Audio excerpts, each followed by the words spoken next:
বাংলাদেশ গত 7 বছর যাবৎ মিয়ানমার হতে আগত 12 লাখেরও বেশি রোহিঙ্গাদের মানবিক কারণে আশ্রয় দিয়ে আসছে। এর ফলে আমরা বিরাট সামাজিক, অর্থনৈতিক, পরিবেশগত ক্ষতির সম্মুখীন হচ্ছি। মিয়ানমারের অভ্যন্তরীণ সমস্যা থেকে সৃষ্ট এই সংকট বাংলাদেশ ও আমাদের অঞ্চলের জন্য প্রথাগত ও অপ্রথাগত উভয় ধরনের নিরাপত্তা ঝুঁকির কারণ হয়ে দাঁড়িয়েছে।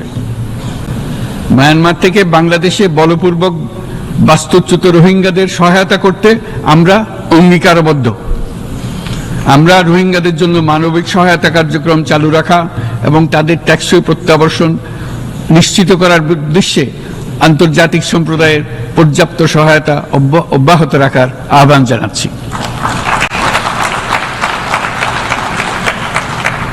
রোহিঙ্গাদের সাথে সংগঠিত হওয়া ব্যাপক ভিত্তিক মানবাধিকার লঙ্ঘনের জন্য আন্তর্জাতিক বিচার আদালত এবং আন্তর্জাতিক অপরাধ আদালতে চলমান বিচার প্রক্রিয়ার মাধ্যমে ন্যায় বিচার নিশ্চিত করাও সমানভাবে গুরুত্বপূর্ণ।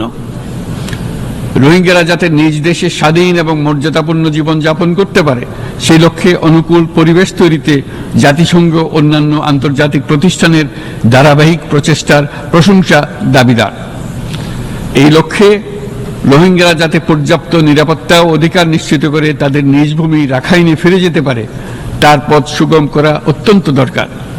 মিয়ানমারের প্রতিনিয়ত পরিবর্তনশীল অবস্থা বিবেচনায় রেখে বাংলাদেশ আন্তর্জাতিক সম্প্রদায়ের সাথে একযোগে রোহিঙ্গাদের নিজ দেশে মর্যাদাপূর্ণ টেকসই প্রত্যাবর্তনের জন্য পরিবেশ সৃষ্টিতে কাজ করতে প্রস্তুত।